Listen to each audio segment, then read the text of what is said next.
Prince of peace, സമാധാനത്തിന്റെ പ്രഭു. സാഹചര്യങ്ങളെല്ലാം അനുകൂലമായവർക്കുള്ള ഒരു ഹോബിയല്ല ഈശ്വരവിശ്വാസം. അതുകൊണ്ടാണ് ലോകരക്ഷകൻ അരുളി ചെയ്തത്, നിങ്ങളുടെ ഹൃദയം കലങ്ങിപ്പോകരുത്, എന്നിൽ വിശ്വസിപ്പിൻ. അതെ, ജീവിതത്തിൽ തകർച്ച നേരിടുന്നവർക്ക് പ്രത്യാശാ ഗോപുരമായി അവൻ ഇന്നും ജീവിക്കുന്നു. ഈ പ്രോഗ്രാമിലേക്ക് നിങ്ങളെ എല്ലാവരെയും സ്വാഗതം ചെയ്യുന്നു. സാറേ, കാണാനിടയായാൽ വീണ്ടും വളരെ സന്തോഷമുണ്ട്. ഈ കഴിഞ്ഞ തവണത്തെ നമ്മുടെ ചോദ്യോത്തര പ്രോഗ്രാമിൽ യെരുശലേമിനെ കുറിച്ച് പല കാര്യങ്ങൾ പറയുകയുണ്ടായി. അതിൽ എനിക്ക് വളരെ എൻ്റെ ക്യൂരിയോസിറ്റി വർദ്ധിപ്പിച്ച ഒരു വിഷയമായിട്ട് അതിരിക്കുകയാണ്. യെരുശലേമിനെ കുറിച്ച് 550 തവണ ബൈബിളിൽ പറഞ്ഞിട്ടുണ്ട് എന്നുള്ള പരാമർശനവും യെരുശലേമിൻ്റെ പല പ്രത്യേകതകളും പറയുകയുണ്ടായി. എന്നാൽ സ്വർഗത്തിന് സ്വർഗീയ യെരുശലേം എന്നുള്ളൊരു പേരുണ്ടെന്ന് പറഞ്ഞപ്പോൾ ഞാൻ ചോദിച്ച ചോദ്യം, ഇന്നത്തെ ഇസ്രായേലിലെ യെരുശലേമാണോ ആ സ്വർഗീയ യെരുശലേം? ഈ പേരുകൾ തമ്മിൽ വല്ല ബന്ധവുമുണ്ടോ? ഇന്നത്തെ ലിറ്ററൽ യെരുശലേം, ലോകത്തിൽ ഉള്ള കാണുന്ന ആ യെരുശലേം ആണോ സ്വർഗീയ യെരുശലേം എന്നുള്ള പേരിൽ അറിയപ്പെടുന്നത്? അതിൻ്റെ ഒരു വിശദീകരണം എനിക്ക് കേൾക്കണമെന്ന് താല്പര്യമുണ്ട്. നമ്മൾ സാധാരണ മലയാള ഭാഷയിൽ സലാം എന്ന് പറയാറുണ്ട്. ഏത് ഭാഷ, അറബി ഭാഷയിലും സലാം എന്നൊരു പദം ഉപയോഗിക്കാറുണ്ട്. സലാം എന്ന് പറയുമ്പോൾ സമാധാനം എന്ന അർത്ഥം. അതേ പദമാണ് യെരുശലേം എന്നുള്ള വാക്ക് വന്നിരിക്കുന്നത്. ജെറുശലേം, സിറ്റി ഓഫ് പീസ് എന്ന, സമാധാനത്തിന്റെ പട്ടണം. അത് ആ വാക്കിന്റെ അർത്ഥം. ആ വാക്കിന്റെ അർത്ഥം സമാധാനത്തിന്റെ പട്ടണമാണ്. പക്ഷേ ആ പട്ടണം ഇന്ന് വാസ്തവത്തിൽ സമാധാനക്കേടിന്റെ ഒരു പട്ടണമായിട്ട് മാറുകയാണ്. അതിന്റെ ചരിത്രം മുഴുവൻ പരിശോധിച്ചാൽ അത് സമാധാനക്കേടിന്റെ പട്ടണമാണ്. അതിന്റെ കാരണം അവര് സമാധാനത്തിന്റെ പ്രഭുവിനെ തിരസ്കരിച്ചെന്നുള്ളതാണ്. സമാധാന പ്രഭുവായ യേശുക്രിസ്തു അല്ലേ? യേശുക്രിസ്തു, ഇതാ നിങ്ങളുടെ രാജാവ് സൗമ്യനായി നിങ്ങളുടെ അടുക്കൽ വരുന്നു, കഴുതക്കുട്ടിയുടെ പുറത്തു കയറി വരുന്നു എന്ന് അവന്റെ ജനനത്തിന് നൂറ്റാണ്ടുകൾക്ക് മുമ്പ് സക്കറിയാവ് പ്രവചിച്ചിരുന്നു. സക്കറിയാവ് 9:9. അത് നിവർത്തിച്ചുകൊണ്ട് മത്തായി 21 കർത്താവ് യെരുശലേമിൽ പ്രവേശിക്കുന്നുണ്ട്. അന്ന് അവർ ഹോശന്ന പാടി അവനെ സ്വീകരിച്ചെങ്കിലും ഏതാനും ദിവസത്തിനുള്ളിൽ അവനെ ക്രൂശിക്കുക അവനെ തള്ളിക്കളഞ്ഞു, ക്രൂശിച്ചു. ആ ക്രൂശീകരണത്തോടുള്ള ബന്ധത്തിൽ ആ പട്ടണം പിന്നീട് സമാധാനം കണ്ടിട്ടില്ല. അത് ഒന്നിന്റെ പുറകെ ഒന്നായിട്ട് നശിപ്പിക്കപ്പെടുകയാണ്. അത് സത്യം പറഞ്ഞു കഴിഞ്ഞാൽ ഈ പട്ടണത്തോട് ബന്ധപ്പെട്ടും വ്യക്തികളോട് ബന്ധപ്പെട്ടും ശരിയല്ലേ? സമാധാന പ്രഭുവിന് സുസ്വാഗതം നൽകുന്ന വ്യക്തികൾ സമാധാന മേഖലയിലേക്ക് അടുക്കും അല്ലേ? അതെ, അത് ഇന്ന് ആ പട്ടണത്തിൽ സമാധാനം സ്ഥാപിക്കാൻ ലോകരാഷ്ട്രങ്ങൾ കിണഞ്ഞു പരിശ്രമിക്കുന്നുണ്ട്. നമ്മുടെ വാർത്താ മാധ്യമങ്ങളിൽ മുന്തി നിൽക്കുന്ന ഒരു വാർത്തയാണ്. മിക്കവാറും പത്രങ്ങളിൽ ഇത് വരുന്നുണ്ട്. കാരണം അത് ചിന്തകന്മാർക്കറിയാം, ആ പട്ടണത്തോടുള്ള ബന്ധം, പ്രശ്നം ഒരു ലോകമഹായുദ്ധമായിട്ട് കലാശിക്കും. അടുത്ത ഭാവിയിലും അങ്ങനെ സംഭവിക്കും. 1967 നൂറ്റാണ്ടുകൾക്ക് ശേഷം, ഏതാണ്ട് 1800 വർഷത്തിന് ശേഷം ഇസ്രയേൽ തിരിച്ചു പിടിക്കുന്നത്. യെരുശലേം തിരിച്ചു പിടിക്കും. അത് അവരുടെ നിത്യ തലസ്ഥാനമാണ്. അത് അങ്ങനെ ഇസ്രായേൽ പ്രഖ്യാപിച്ചു. 1980 ജൂലൈയിൽ അവർ പ്രഖ്യാപിച്ചു, this is an undivided eternal capital of Israel. ഇസ്രയേലിന്റെ അവിഭാജ്യമായ നിത്യ തലസ്ഥാനമാണ്. 1980 സെപ്റ്റംബറിൽ മൊറോക്കോയിൽ ഇസ്ലാമിക് രാഷ്ട്രങ്ങളുടെ തലവന്മാർ പലരും കൂടിയിട്ട് അന്ന് അവിടെ പ്രഖ്യാപിച്ചു ജിഹാദ്. സൗദിയിലെ പ്രിൻസ് അവിടെ പറഞ്ഞ് ജിഹാദ് പ്രഖ്യാപിക്കണം. എന്തിനാന്ന് ചോദിച്ചാൽ അതും അവരുടെ പുണ്യസ്ഥലവും, ഇതിനെ മോചിപ്പിക്കാൻ. അപ്പൊ അത് തന്നെ ഒരു അന്തർദേശീയ പ്രശ്നമായി മാറ്റപ്പെട്ടു. ഇപ്പോൾ ഒരു അന്തർദേശീയ പ്രശ്നമായിട്ട് മാത്രമല്ല, വളരെ തെളിയിക്കപ്പെട്ടു ഇസ്രയേലിന്റെ കയ്യിൽ ന്യൂക്ലിയർ ആയുധമുണ്ട്. ഈ ന്യൂക്ലിയർ ആയുധം അവരുടെ അവസാന നിലനിൽപ്പിന് വേണ്ടി അവർ ഉപയോഗിക്കും. 1973 യോം കിപ്പർ വാറിൽ 2 വർഷം കഴിഞ്ഞ് ടൈം മാഗസിനിൽ വാർത്ത വന്ന് 13 ന്യൂക്ലിയർ വെപ്പൺസ് അവർ അസംബിൾ ചെയ്ത അന്ന് യോം കിപ്പർ വാറിൽ അവർ പരാജയത്തിന്റെ വക്കിലോട്ട് നീങ്ങിയപ്പോൾ സാംസൺ ഓപ്ഷൻ എന്നും പറഞ്ഞ് ഒരു സൈനിക നടപടി ഗോൾഡാമേറിന്റെ നേതൃത്വത്തിൽ അവർ സംഘടിപ്പിച്ചു. അന്നത്തെ ഇസ്രായേൽ പ്രധാനമന്ത്രി ഗോൾഡാമേർ. അവര് സാംസൺ ഓപ്ഷൻ എന്ന് പറഞ്ഞാൽ നമ്മൾ നശിക്കാൻ പോവുക, നമ്മളോടുകൂടെ നമ്മൾ നശിക്കുമ്പോൾ ശത്രു നശിക്കട്ടെ, ന്യൂക്ലിയർ ബോംബ്. അതിനാണ് സാംസൺ ഓപ്ഷൻ എന്ന് പറയുന്നത്. 1970 ഈ യോം കിപ്പർ വാറിൽ, 71 വാറിൽ അവര് ഈ സാംസൺ ഓപ്ഷൻ തീരുമാനിച്ച് ന്യൂക്ലിയർ വെപ്പൺ അസംബിൾ ചെയ്താണ്. അവരിന്നും അത് ചെയ്യും. അവരുടെ നിലനിൽപ്പ്. കാരണം ഒരു രാജ്യം മറ്റൊരു രാജ്യത്തോട് യുദ്ധം ചെയ്ത് പരാജയപ്പെടുന്ന പോലല്ല ഇസ്രയേലിന്റെ പരാജയം. ഇന്ത്യയും പാകിസ്ഥാനും ഇന്ത്യയും ചൈനയായിട്ടൊക്കെ യുദ്ധം ഉണ്ടായിട്ടുണ്ട്. ഒന്നിലൊരു രാജ്യം ജയിക്കും, മറ്റേ രാജ്യം തോക്കും. എന്നാൽ ഇസ്രയേലിനൊരു പരാജയം എന്ന് പറഞ്ഞാൽ അവരെ തുടച്ചു മാറ്റപ്പെടും. അവരെ കൊന്നുകളയും. അവരെ ഒരു മനുഷ്യനെ ജീവനോടെ ശേഷിക്കില്ല. 1967 യുദ്ധത്തിലൊക്കെ നമുക്കറിയാം, നാസറിന്റെ നേതൃത്വത്തിൽ പ്രഖ്യാപിക്കുന്ന അവരൊരു ജാതിയായിരിക്കും, അതുകൊണ്ട് മുടിച്ചു കളയാനാണ് പറയുന്നത്.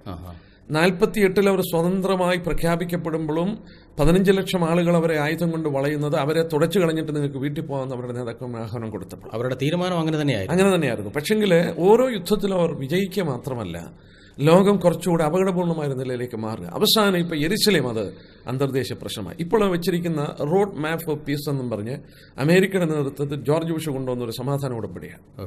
അതിനകത്ത് 3 ഘട്ടങ്ങളാണ്. ഒന്ന്, ഗാസയുടെ പ്രദേശം ഒരു പലസ്തീൻ രാഷ്ട്രം ഉണ്ടാക്കാൻ വിട്ടുകൊടുക്കണം. ഇത് അമേരിക്കയുടെയും റഷ്യയുടെയും യുഎന്റെയും അതുപോലെ തന്നെ യുണൈറ്റഡ് നേഷൻസിന്റെ സമ്മർദ്ദം കൊണ്ട് ഗാസ വിട്ടുകൊടുത്തു. അങ്ങനെയാണ് ഗാസ പലസ്തീനികളുടെ അധികാരത്തിൽ വന്നത്. എന്നാൽ ആ അധികാരത്തിൽ വന്നതോടുകൂടെ ഹമാസ് എന്ന് പറയുന്ന തീവ്രവാദികളുടെ ഭരണത്തിലേക്ക് അത് മാറ്റപ്പെട്ടു. ഇന്ന് അവരാ ഭരിക്കുന്നത്. 2, ഈ സമാധാന ഉടമ്പടിയിൽ 2ാമത്തെ പാർട്ട് എന്ന് പറഞ്ഞാൽ വെസ്റ്റ് ബാങ്ക് വിട്ടുകൊടുക്കണം. വെസ്റ്റ് ബാങ്കിലാണ് യെരുശലേം ഉള്ളത്. ഈ വെസ്റ്റ് ബാങ്കിൽ ഏതാണ്ട് 8 പട്ടണം അവർ വിട്ടുകൊടുത്തു. യെരിഹോ, ഹെബ്രോന്, ബേത്ലഹേം ഒക്കെ വിട്ടുകൊടുത്തു. ബൈബിളിലെ പ്രധാനപ്പെട്ട പല പട്ടണങ്ങളും അതൊക്കെ ഇപ്പൊ പാലസ്തീനികളുടെ കയ്യിലാണ്. എന്നാൽ പാലസ്തീൻ ഒരു രാഷ്ട്രമായിട്ടില്ല ഇതുവരെ. പലസ്തീൻ അധികാരമേ ഉള്ളൂ. സാർ ഇത് പറഞ്ഞപ്പോഴേ അവർക്ക് അത് അവിടെ പോയപ്പോൾ ഈ കാര്യം ബേത്ലഹേം സന്ദർശിച്ചു കഴിഞ്ഞപ്പോൾ എന്റെ ഗൈഡ് എന്നോട് അത് പറയുകയുണ്ടായി. അവരുടെ കസ്റ്റഡിയിലാണ് ബേത്ലഹേം, ജെരിഹോ, ഹെബ്രോൻ ഈ സ്ഥലങ്ങളൊക്കെ. എന്നാൽ 2ാമത്തെ ഈ ഉടമ്പടിയുടെ ഘട്ടമെന്ന് പറഞ്ഞാൽ വെസ്റ്റ് ബാങ്ക് മൊത്തം വിട്ടുകൊടുക്കണം. ഇന്ന് പത്രങ്ങളിൽ നമ്മൾ വായിച്ചാൽ അറിയാം വെസ്റ്റ് ബാങ്കിനുള്ള ബന്ധത്തിൽ പ്രശ്നമാണ്. വിട്ടുകൊടുക്കാൻ പറയുന്നു, ഇസ്രായേൽ വിട്ടുകൊടുക്കുന്നില്ല. അവിടെ ഇനിയും സെറ്റിൽമെന്റ് ഉണ്ടാക്കരുത്, അവർ സെറ്റിൽമെന്റ് ഉണ്ടാക്കുന്നു. ഇപ്പോൾ അന്തർദേശീയ ഒരു പ്രശ്നമാണ്. യെരുശലേം ഒരു വലിയ പ്രശ്ന ബാധിത പ്രദേശം. ഈ വെസ്റ്റ് ബാങ്ക് കൂടെ വിട്ടുകൊടുത്ത ശേഷം 3ാമത്തെ നെഗോസിയേഷൻ എന്ന് പറഞ്ഞാൽ യെരുശലേമിന് വേണ്ടിയാണ്. 3ാമത്തെ പാർട്ട്. ആ നെഗോസിയേഷന് വേണ്ടി വരുമ്പോഴാണ് വേദപുസ്തകം വെളിപ്പെടുത്തുന്നു 3ാമത്തെ ലോകമഹായുദ്ധം പൊട്ടിപ്പുറപ്പെട്ടു. അതിനെ സംബന്ധിച്ച് വേദപുസ്തകം വ്യക്തമായിട്ട് പറയുന്നു. അപ്പൊ അത് ഭാവിയോട് ബന്ധപ്പെട്ട കാര്യങ്ങളുടെ വ്യക്തമായ സൂചകങ്ങളാണ് യെരുശലേമിനോട് ബന്ധപ്പെട്ടുമൊക്കെയുള്ള പ്രവചനങ്ങൾ, അല്ലേ? തീർച്ചയായിട്ടും ബൈബിളിന്റെ മാത്രം ഒരു പ്രത്യേകതയാണെന്ന് എനിക്ക് തോന്നുകയാണിത്. മറ്റൊരു പുസ്തകത്തിലും ഭാവിയെ സംബന്ധിച്ച് യുദ്ധം ഏത് പട്ടണത്തോട് ബന്ധപ്പെട്ടാണെന്നോ ഏത് രാഷ്ട്രത്തോട് ബന്ധപ്പെട്ടാണെന്നോ വളരെ ക്രിസ്റ്റൽ ക്ലിയർ ആയിട്ടൊന്നും പറയുന്നില്ല. ഞാന് ഒരു ഭാഗം ഇപ്പോൾ വായിച്ചു കേൾപ്പിക്കാൻ എനിക്ക് നിവൃത്തിയില്ല. വീട്ടിൽ നിങ്ങൾ ബൈബിളുള്ളവർ ഈ ഭാഗം ഒന്ന് വായിക്കണം. ദാനിയേലിന്റെ പ്രവചനം 11ാം അധ്യായത്തിന്റെ 40ാം വാക്യം തുടങ്ങി. ദാനിയേൽ 11:40 തുടങ്ങി. അന്ത്യകാലത്ത് നടക്കുന്ന യുദ്ധം, പിന്നെ അന്ത്യകാലത്ത് ഇന്ന രാജ്യം ഇന്ന രാജ്യത്തോട് എതിർക്കും, ഇന്ന രാജ്യം ഇന്ന രാജ്യത്തോട് എതിർക്കും. ആ യുദ്ധത്തിന്റെ ഗതി പോലും പറയുന്നുണ്ട്. നമ്മളിത് വായിക്കുമ്പോൾ ഓർക്കും എന്തിനാ നൂറ്റാണ്ടുകൾക്ക് മുമ്പ് ഇത് പ്രവചിച്ചത്. പക്ഷെ ഇന്ന് ഇത് വായിച്ചാൽ നമ്മൾ അത്ഭുതപ്പെട്ടു പോകും. ഈ 40 തൊട്ടുള്ള വാക്യം അന്ത്യകാലത്ത് നടക്കുന്ന യുദ്ധത്തിന്റെ ഗതി പോലും പറയുന്നുണ്ട്. ഗതി പോലും. അതിലേറ്റവും പ്രധാനമായിട്ടിരിക്കുന്നത് യെരുശലേം എന്ന് പറയുന്ന പട്ടണത്തോടുള്ള ബന്ധത്തിലുള്ള യുദ്ധം. വളരെ സക്കറിയാവ് 12, സക്കറിയാവ് 14 വളരെ വ്യക്തമായിട്ട് രേഖപ്പെടുത്തി. ഇതിനിടയിൽ ഏതോ ഇതിനെക്കുറിച്ചുള്ള പഠനം എവിടെയോ പ്രസംഗിച്ചിട്ട് ഞാൻ കേട്ടിട്ടുണ്ട്. യെരുശലേമിന്റെ പേരിൽ യെരുശലേം സകല ജാതികൾക്കും ഭാരമുള്ള കല്ലാക്കും അങ്ങനെ ഒരു പ്രവചനം ഉണ്ടല്ലേ? ഉണ്ട്. അയ്യോ, സക്കറിയാവിന്റെ പ്രവചനത്തിലാ. അതൊന്ന് വായിച്ചു കേൾപ്പിക്കാവോ സാർ? തീർച്ചയായിട്ടും വായിച്ചു കേൾപ്പിക്കാം. ഇന്ന് യെരുശലേം അന്തർദേശീയ പ്രശ്നമായി തീരുമ്പോൾ നമ്മൾ ഓർക്കും ഇത് ഇസ്രായേൽ ഉണ്ടാക്കിയ ഒരു പ്രശ്നമാണെന്ന്.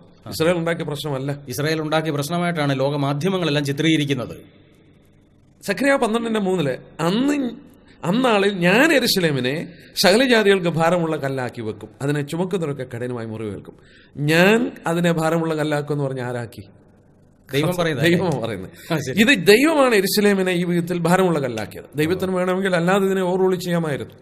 നോക്കി, ഇന്ന് ലോകത്തിലെ ഉള്ള യഹൂദന്മാർക്ക് ആകെ ഒരു ദേവാലയം പണിയാനൊക്കത്തുള്ളൂ. അവർക്ക് ദേവാലയങ്ങൾ അധികം പണിയാം. പിന്നെ പണി നോക്കുക സിനഗോഗുകൾ യാഗം അർപ്പിക്കത്തില്ല. അവിടെ പ്രാർത്ഥനയ്ക്ക് മാത്രമേ ഉള്ളൂ. പ്രാർത്ഥനയും അവരുടെ പഴയ നിയമങ്ങൾ വായിക്കുകയൊക്കെ ചെയ്യും. യാഗാർപ്പണം എന്ന് പറയുന്ന ദേവാലയത്തിൽ മാത്രം. അത് യെരുശലേമിൽ മോറിയ മലയില് ഇന്ന് മുസ്ലിങ്ങളുടെ ഡോം ഓഫ് ദി റോക്ക് നിൽക്കുന്നിടത്താണ് ആ ദേവാലയം പണിയപ്പെടുന്നത്. ഇപ്പം 2 ദിവസം മുമ്പ് പത്രത്തിൽ വായിച്ചു, അവിടെ ക്ലാഷസ് ഉണ്ടായി, പ്രശ്നമുണ്ടായി. കാരണം അത് പൊളിക്കാൻ പോവുകയാണെന്നൊരു വാർത്ത അറബികളുടെ മധ്യത്തിൽ കടന്നു വന്നപ്പോൾ അതിനെ ചെറുത്തുകൊണ്ടൊരു വലിയ കൂട്ടം ചെറുപ്പക്കാർ അവിടെ കടന്നു വന്നു. ഇസ്രായേൽ പോലീസ് സേന അവരുമായിട്ട് പ്രശ്നമുണ്ടായി. ലോകമാധ്യമങ്ങൾ മുഴുവൻ അത് റിപ്പോർട്ട് ചെയ്തു. ഇത് സാധാരണ സംഭവിക്കുന്ന ഒരു കാര്യമാണ്. കാരണം അത് ലോകത്തിലുള്ള ഏത് മുസൽമാനെ സംബന്ധിച്ചും അതൊരു പുണ്യഭൂമിയാണ്. അവരുടെ വിശ്വാസം അനുസരിച്ച് അവരുടെ നബി മുഹമ്മദ് നബി സ്വർഗാരോഹണം ചെയ്തിരിക്കുന്ന അവിടെ നിന്ന്. അതുകൊണ്ട് അവിടെ ഓമറിന്റെ പള്ളി പണിതിട്ടുണ്ട്. നമുക്ക് ആ സ്ഥലത്ത് തന്നെയാണ് ഇസ്രായേലിന്റെ പള്ളി പണിയപ്പെടേണ്ടത്, ഏതാണ്ട് ആ പ്രദേശത്ത്. ഇത് ഒന്ന് ആലോചിച്ച് നോക്കി, ഇത് എത്ര സംഘർഷകരമായ ഒരു പ്രശ്നമാണ്. മനുഷ്യന് പരിഹരിക്കാൻ വയ്യാത്ത കീറാമുട്ടിയാണ്. ഇസ്രായേലിന്റെ കയ്യിൽ ന്യൂക്ലിയർ ആയുധമുണ്ട്. അവർ ഈ ന്യൂക്ലിയർ ആയുധം ഉപയോഗിക്കുന്നുള്ളതിന് യാതൊരു തർക്കവുമില്ല. ബൈബിള് തന്നെ തെളിവ് പറയുന്നുണ്ട് അത് ഉപയോഗിക്കുന്നുള്ളത്. അപ്പോൾ ഈ യെരുശലേം ഒരു അന്തർദേശീയ പ്രശ്നമാണ്.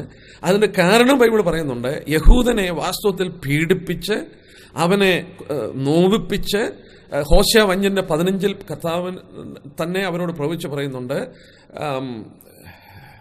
ഞാൻ മടങ്ങിപ്പോയി എൻ്റെ സ്ഥലത്തിലിരിക്കും. അവർ കുറ്റമേറ്റ് പറഞ്ഞ് എന്റെ ഹോശേയ 5:15 അവർ കുറ്റമേറ്റ് പറഞ്ഞ് എന്റെ മുഖം അന്വേഷിക്കുന്നവരെ ഞാൻ മടങ്ങിപ്പോയി എന്റെ ഇടത്തിലിരിക്കും. അവരുടെ കഷ്ടതയിൽ അവർ എന്നെ ജാഗ്രതയോടെ അന്വേഷിക്കും. ഓഹോ, ശരി. നമ്മൾ യെരമ്യാ പ്രവചനം 30-ാം അധ്യായത്തിൽ യാക്കോബിന്റെ കഷ്ടകാലം എന്ന് പറഞ്ഞൊരു ഭാഗമുണ്ട്. ഈ ലോകരുടെ ജാതികൾ ഇവിടെ വായിക്കുന്നുണ്ട്, സകല ജാതികളെയും ഞാൻ യെരൂശലേമിനോട് യുദ്ധത്തിനായി കൂട്ടിവരുത്തും. അത് ഭാവിയിൽ ഇനി യെരൂശലേമിനെതിരെ ലോകരാഷ്ട്രങ്ങൾ വരുന്ന ഒരു പ്രവചനമല്ലേ? അന്ന് അവർക്ക് ഒരു നിവൃത്തിയുമില്ലാതെ വരുമ്പോഴാണ് ഈ 12-ാം അധ്യായത്തിൽ വായിക്കുന്നുണ്ട്, അന്ന് അവർ കുത്തിയവങ്കിലേക്ക് നോക്കി കരയും. അതായത് ക്രൂശിതനായ കർത്താവിനെ അവർ കാണും. അവരെ ധരിച്ചിരിക്കുന്നത് അവർക്ക് വാഗ്ദത്തം ചെയ്ത മശിഹയാണെന്ന് വിശ്വസിച്ചിട്ടില്ല. വന്ന മശിഹ ശരിയായ മശിഹ അല്ലെന്നാണ് അവർ വിശ്വസിക്കുന്നത്. ഇനി വീണ്ടും സത്യമശിഹ വരും. സത്യമശിഹ വരും. കർത്താവ് മത്തായിയുടെ സുവിശേഷം 23 അവസാനത്തിൽ പറഞ്ഞു, നിങ്ങളുടെ ഭവനം ശൂന്യമാകും, കർത്താവിന്റെ നാമത്തിൽ വരുന്നവൻ അനുഗ്രഹിക്കപ്പെട്ടവനെന്ന് നിങ്ങൾ പറയുവോളം നിങ്ങൾ ഇനി എന്നെ കാണില്ല. അപ്പോൾ അവർക്ക് ഇനിയും യേശുക്രിസ്തു പ്രത്യക്ഷപ്പെടണമെങ്കിൽ യേശുക്രിസ്തു അനുഗ്രഹിക്കപ്പെട്ടവനാണെന്ന് അവർ പറയണം. സക്കറിയ 12 വായിക്കുന്നത് പോലെ അവർ കുത്തിവെങ്കിലേക്ക് നോക്കി വിലപിക്കണം. ഏകജാതനെ കുറിച്ച് വിലപിക്കുന്ന പോലെ വിലപിക്കണം.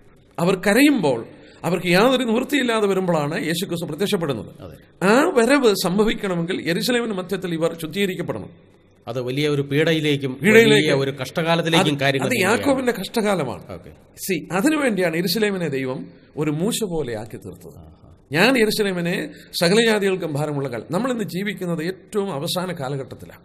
യേശുക്രിസ്തുവിന്റെ പ്രത്യക്ഷതയോടെ ഏതാണ്ട് അടുത്തിരിക്കുന്ന സമയമാണ്. അന്ത്യനാഴികയുടെ നിമിഷങ്ങൾ. അത് ഏറ്റവും വലിയ തെളിവ് യെരൂശലേം എന്നുള്ള പറയുന്ന പ്രശ്നമാണ്. ശരി. അപ്പൊ സാർ, ഈ യെരൂശലേമിനെ കുറിച്ച്, ഇത് ഇസ്രായേലിന്റെ ഇന്നത്തെ തലസ്ഥാനം എന്ന് പറയുന്ന യെരൂശലേമിനെ കുറിച്ചാണ് പറയുന്നത്. സ്വർഗീയ യെരൂശലേം എന്ന് അതിന് പേര് വരാൻ കാരണം ഈ സമാധാനം എന്നുള്ള ആ വാക്കിനോട് ബന്ധപ്പെട്ടായതുകൊണ്ട്. ഇത് മാത്രമല്ല, കർത്താവായ യേശുക്രിസ്തു മടങ്ങി വരുമ്പോൾ അവന്റെ തലസ്ഥാനം ഈ ഭൂമിയിലേത് യെരൂശലേമായിരിക്കും. അത് ശരി. നമ്മൾ തലസ്ഥാനം. കർത്താവ് പറഞ്ഞു, യെരൂശലേമിനെ ചൊല്ലി സത്യം ചെയ്യരുത്, അത് മഹാരാജാവിന്റെ നഗരമല്ലോ. അത് ശരി. യെരൂശലേമിനെ ചൊല്ലി നിങ്ങൾ സത്യം ചെയ്യരുത്, അത് മഹാരാജാവിന്റെ നഗരമാണ്. അപ്പോൾ മഹാരാജാവിന് വാഴുവാനുള്ളൊരു പട്ടണമാണ് യെരൂശലേം. അത് ശരി. എന്നാൽ അതുപോലെ തന്നെ സ്വർഗത്തിൽ നമുക്ക് ഒരുക്കുന്ന പട്ടണത്തിന്റെ പേരുണ്ട് സ്വർഗീയ യെരൂശലേം. അത് തമ്മിലൊരു മനോഹരമായ താരതമ്യമാണ്. ഇത് അസമാധാനമായിട്ടുണ്ടെങ്കിലും ഇത് സമാധാനത്തിന്റെ പട്ടണമായിട്ട് പറയും. അന്ന് ഒരു രാജാവ് നീതിയോടെ വാഴും, പ്രഭുക്കന്മാർ ന്യായത്തോടെ നീതി നടത്തും, ജാതിയോടെ യുദ്ധം അഭ്യസിക്കില്ല, വാളോങ്ങില്ല.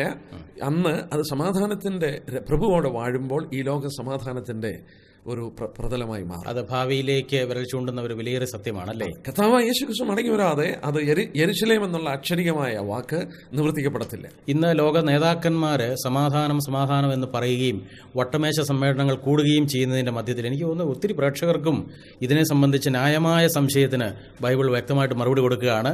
ഈ സമാധാനം ഇവർക്ക് ഒരു മരീചിക പോലെ ഇരിക്കുകയുള്ളൂ.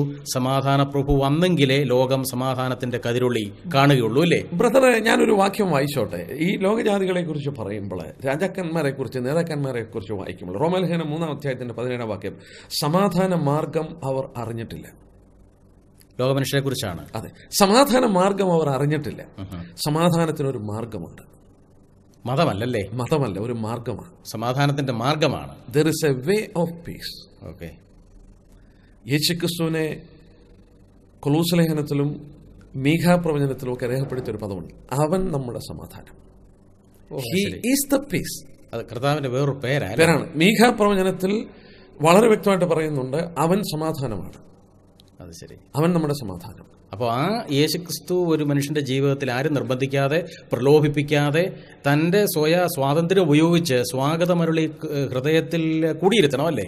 അങ്ങനെ കുടിയിരുത്തുമ്പോൾ ആ സമാധാനത്തിന്റെ ആശ്വാസം, സമാധാനത്തിന്റെ ആസ്വാദകനായിട്ട് ആ വ്യക്തി തീരും, അല്ലേ? കാരണം അവൻ സമാധാനത്തിന്റെ പ്രഭുവാണ്. അവൻ നമ്മുടെ ഉള്ളിൽ കടന്നു വന്നാൽ, യോശുവയുടെ പുസ്തകത്തിൽ ഒരു വാക്യമുണ്ട്, യുദ്ധം അവസാനിച്ചു, ദേശത്ത് സമാധാനമുണ്ടായി. നമുക്ക് പിന്നെ ആരോടും വൈരാഗ്യമില്ല, നമ്മൾ ആരോടും പോരെടുക്കാൻ പോകുന്നില്ല. നമ്മുടെ ഹൃദയത്തിന്റെ ആ വലിയ പോരാട്ടങ്ങളും ഇതെല്ലാം അവസാനിക്കുമ്പോൾ യേശുക്രിസ്തു രാജാവായി വാണെങ്കിലേ അത് കിട്ടത്തുള്ളൂ. മാത്രമല്ല, അവന്റെ വാഴ്ചയുള്ള ബന്ധത്തിൽ യെശയ്യാ പ്രവാചകൻ രേഖപ്പെടുത്തിയിട്ടുണ്ട്, അവന്റെ ആധിപത്യത്തിനും സമാധാനത്തിന്റെ വർധനയ്ക്കും അവസാനമുണ്ടാകത്തില്ല. Of the increase of his peace there shall be no end. അപ്പോൾ അവൻ വാഴുന്ന ഹൃദയത്തിൽ സമാധാനം വർദ്ധിക്കുകയുള്ളൂ, അത് അവസാനിക്കത്തില്ല. ഭാവിയിൽ യെരുശലേമിൽ യേശുക്രിസ്തു ലോക തലസ്ഥാനമായിട്ട് യെരുശലേമിനെ വാഴും എന്നുള്ളത് സത്യമാണെങ്കിലും ഇന്ന് ആ കർത്താവായ യേശുക്രിസ്തു ആഗ്രഹിക്കുന്നെങ്കിൽ എന്റെ ഹൃദയത്തിൽ വാഴാൻ തയ്യാറല്ലേ? യെസ്, അങ്ങനെ യേശുക്രിസ്തു വാഴുന്നവരുടെ കൂട്ടമാണ് യേശുക്രിസ്തു പറഞ്ഞ ദൈവരാജ്യം നിങ്ങളുടെ ഇടയിൽ. ശരി. അതൊരു താൻ വാഴുന്ന ഈ ദുഷ്ടൻ വാഴുന്ന ലോകത്തിന്റെ മധ്യത്തിൽ തന്നെ രാജാവായി അംഗീകരിച്ച ഒരു കൂട്ടം ആളുകളെ നോക്കിക്കൊണ്ടാ പറഞ്ഞ് ദൈവരാജ്യം നിങ്ങളുടെ ഇടയിൽ. അവർ സമാധാനം അനുഭവിക്കും. അവര് സമാധാന മാർഗം മനസ്സിലാക്കിയവരാണ്. അപ്പോൾ യെരുശലേമിനുള്ള ബന്ധത്തെ നമ്മൾ ചിന്തിക്കുമ്പോൾ മീതെയുള്ള യെരുശലേം, സ്വർഗീയ യെരുശലേം, അതെ, അതിനെക്കുറിച്ചാണ് നമ്മൾ ഭൂമിയിലുള്ള യെരുശലേമിനെ കുറിച്ച് ചിന്തിച്ചത്. എന്നാൽ മീതെയുള്ള യെരുശലേം എന്ന് പ്രത്യേകം ബൈബിളിൽ എവിടെയെങ്കിലും പറയുന്നുണ്ടോ? മീതെയുള്ള യെരുശലേം തന്നെ ഇവിടെ തന്നെ എഴുതിയിട്ടുണ്ടല്ലോ. ഗലാത്യലേഖനം 4:26 മീതെയുള്ള യെരുശലേമോ സ്വതന്ത്രയാകുന്നു, അവൾ തന്നെ നമ്മുടെ അമ്മ. മീതെയുള്ള യെരുശലേം. ഇനി എബ്രായലേഖനം 12:22 ജീവനുള്ള ദൈവത്തിന്റെ നഗരമായ സ്വർഗീയ യെരുശലേം, the city of the living God എന്നാണ് പറഞ്ഞിരിക്കുന്നത്. City of the living God. അപ്പം മോളിൽ നമുക്ക് വേണ്ടി ഒരുക്കുന്ന പട്ടണം അത് ജീവനുള്ള ദൈവത്തിന്റെ പട്ടണമാണ്. അത് സ്വർഗത്തിൽ ഒരുക്കുന്ന പട്ടണമാണ്. അത് സമാധാനം പട്ടണമാണ്, യെരുശലേമാണ്. അതും കാരണം എന്താ?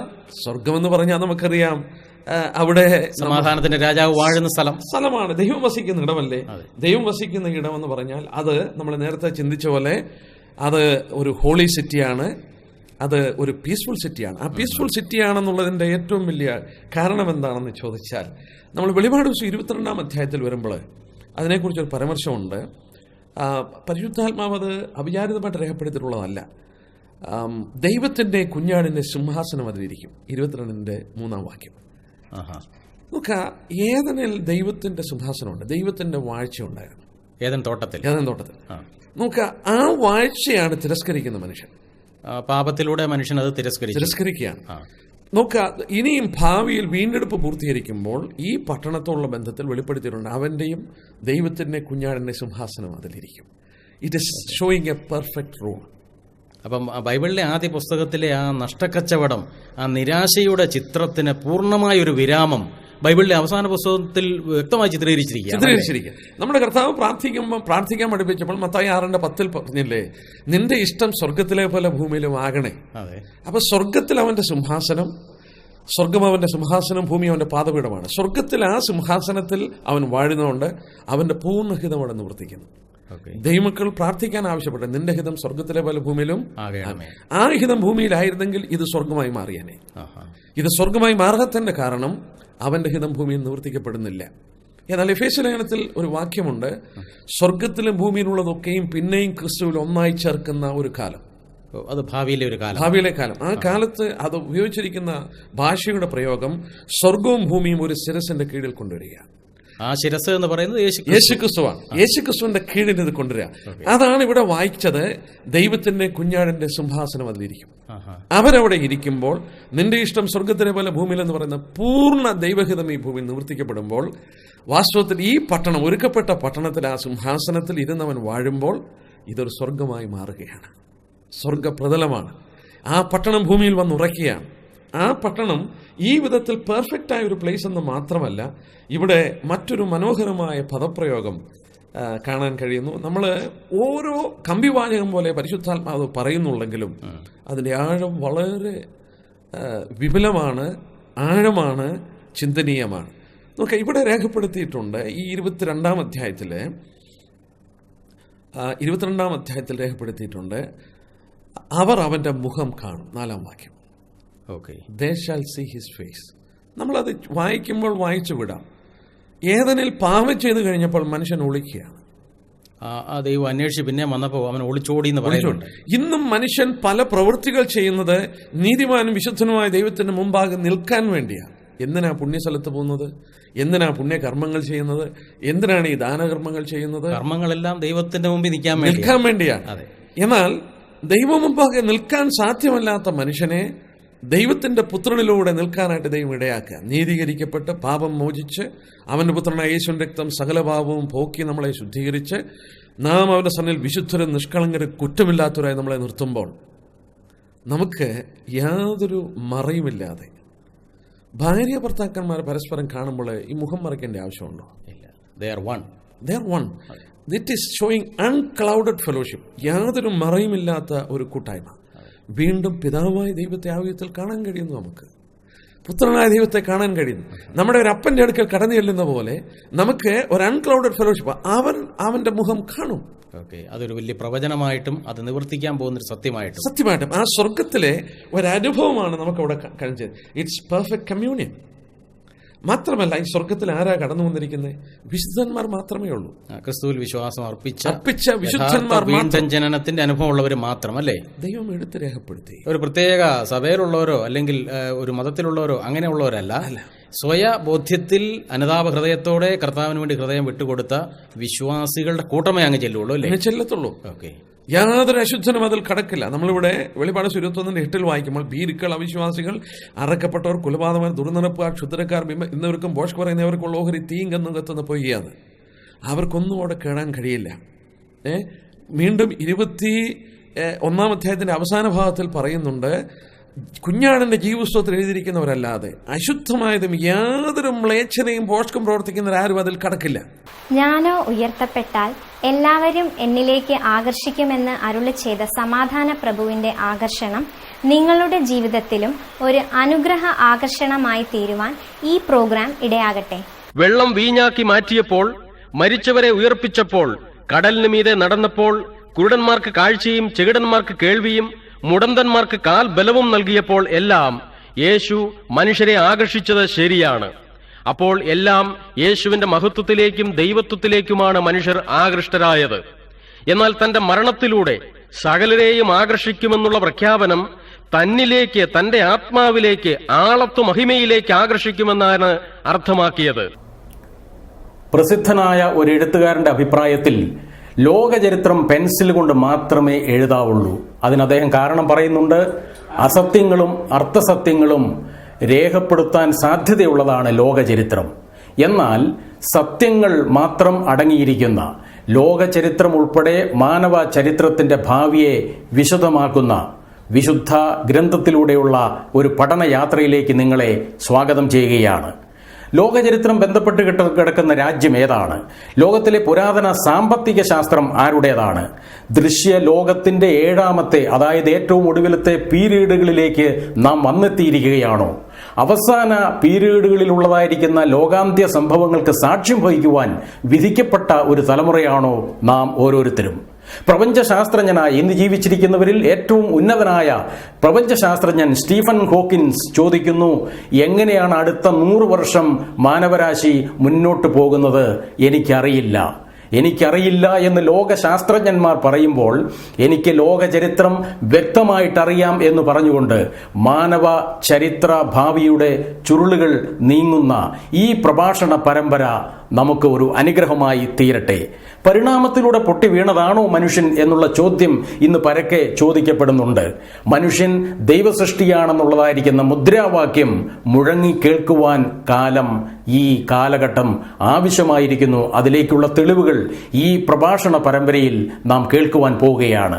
ഞങ്ങളുടെ മാന്യ കേൾവിക്കാർക്ക് ഈ പ്രഭാഷണ പരമ്പരകൾ നിങ്ങളുടെ ജീവിതത്തിന് അടിസ്ഥാനപരമായ ആത്യന്തികമായ ഒരു ആന്തരിക പരിവർത്തനത്തിലേക്ക് നയിക്കുവാനും നിങ്ങളുടെ ചിന്താ ജീവിതത്തെ തട്ടിയുണർത്തി സനാതന സത്യത്തിലേക്ക് ഒരു വഴികാട്ടിയായി, ഒരു വെളിച്ചമായി തീരട്ടെ എന്ന് ഞങ്ങൾ ആത്മാർത്ഥമായിട്ട് ആശംസിക്കുകയും പ്രാർത്ഥിക്കുകയും ചെയ്തുകൊണ്ട്